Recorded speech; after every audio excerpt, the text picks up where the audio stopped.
आज हम Thomas calculus के एक्सरसाइज 14.7 का क्वेश्चन नंबर 18 करने वाले हैं। बाकी सारे पीछे वाले हम कर चुके हैं।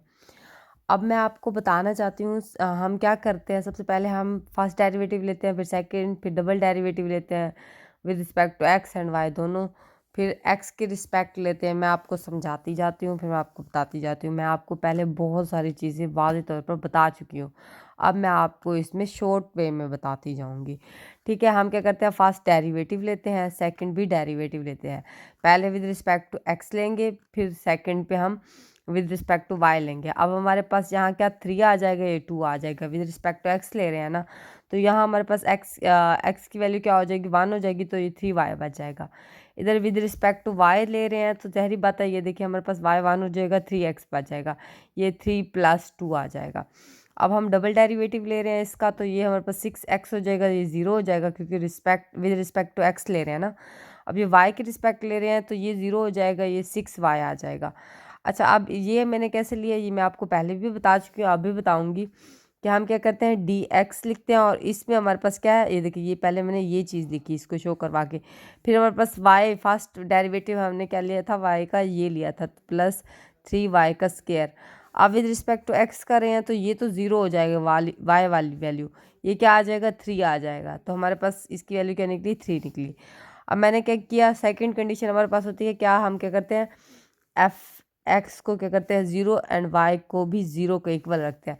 मैंने क्या किया, इनकी वैल्यूज़ को वाई के 0 के इक्वल रख दिया। ठीक है, अब मैंने क्या किया, इस वैल्यू को यहीं रहने दिया और इसको भी यहीं रहने दिया। अब देखिए, ये भी 3 है, ये भी 3 है। 3 जब मैं कॉमन लेती हूँ ना, 3 को है, ठीक है, 3 कॉमन लिया, 2 + 3 वाई, ठीक है, इज इक्वल टू 0। ये 3 क्या हो जाएगा, जब यहाँ जाएगा तो ये 0 हो जाएगा। ठीक है, इसलिए वो तो 0 हो गया, मैंने ये कंडीशन लिखी नहीं, मैं आपको बता रही हूँ वाज़ेह तौर पे कि 3 कॉमन लेने से ना यहाँ आके था इसने 0 हो जाना है। अब क्या क्या, ये 0 जो हो गया, ये एक्स का square plus y is equal to 0, तो मैंने क्या किया, x का square is equal to -y। ठीक है, ये कंडीशन निकाली मैंने। अब ये इधर चला गया, इधर से भी मैंने ऐसे क्या, 3 को कॉमन ले लिया, फिर ये इधर चला गया, ये इधर, मैंने क्या किया, लीनियर वाली इक्वेशंस को अलग कर लिया। ठीक है, मैंने क्या किया, लीनियर वाली इक्वेशंस को अलग कर दिया। अब इसके बाद देखते हैं कि हमारे पास, अब देखिए, ये जो इक्वेशन है ना, मैंने इससे इक्वेशन नंबर 5 में पुट कर दिया, इस इक्वेशन को मैंने इस इक्वेशन में पुट कर दिया।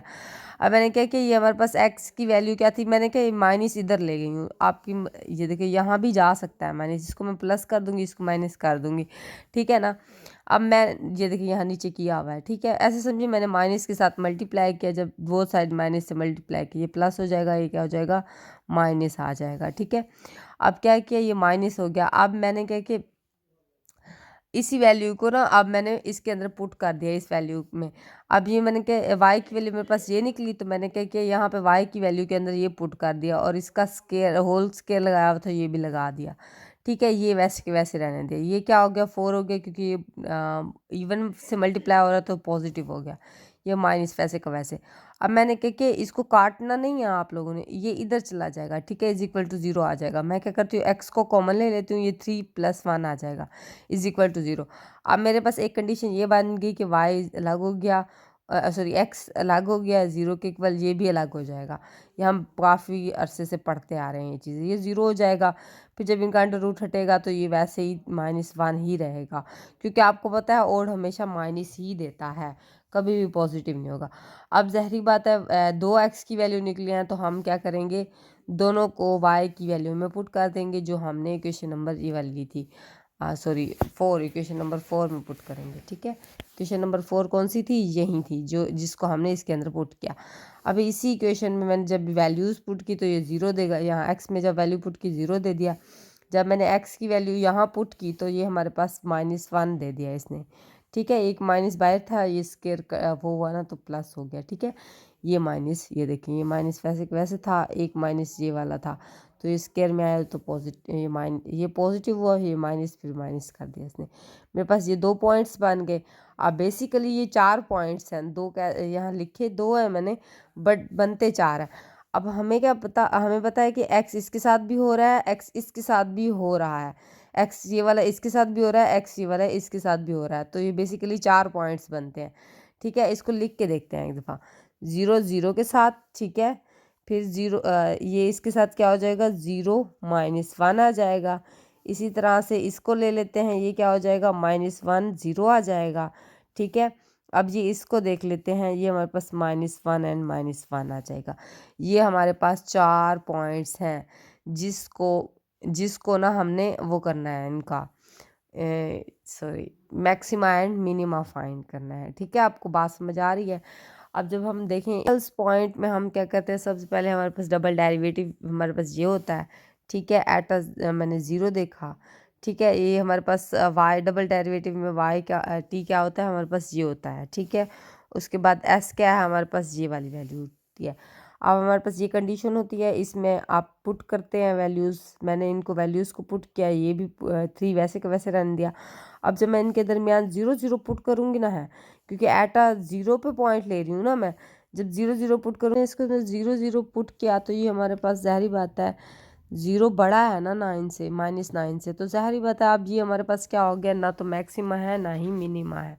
ये कंडीशंस मैं आपको पीछे बता चुकी हूँ, तब तक आपसे नहीं हल होगा जब तक आप पीछे वाला नहीं देखेंगे। अब देखिए ये चीज़ निकल आई। अब मैंने क्या किया, -1 एंड 1 पे चेक किया, तो आप देखिए यहाँ पे हमारे पास जब मैं यहाँ पे माइनस पुट करती हूँ, ये पॉजिटिव हो जाएगा, ये 36 हो जाएगा, ये -9 जो है। अब देखिए ये हमारे पास क्या है, 0 से बड़ी वैल्यू है ना ये वाली, ओ सॉरी 0 की तरफ मुंह कर दिया, ज़ाहिर बात है ये बड़ी है तो 0 से बड़ी है, तो अब देखना पड़ेगा कि हमारे पास ये मैक्सिमा है या मिनिमा है, तो वो आर पर डिपेंड करता है। आर हमारे पास क्या था, माइनस था, ये माइनस हो गया, तो हमें पता है कि जब हमारे पास आर माइनस हो जाता है या 0 से छोटी वैल्यू आ जाती है ना आर की, तो ये हमारे पास मैक्सिमा बन जाता है। अगर बड़ी होती ना आर की वैल्यू मतलब 0 से, तो फिर हम कहते मिनिमा है। अब जब ज़ाहिरी बात है लोकल मैक्सिमा निकला है, तो हम उस पॉइंट्स को ज़रूर फंक्शन के अंदर पुट करते हैं ताकि हमारे पास मैक्सिमा मैक्सिमा वैल्यू निकल आए, ठीक है।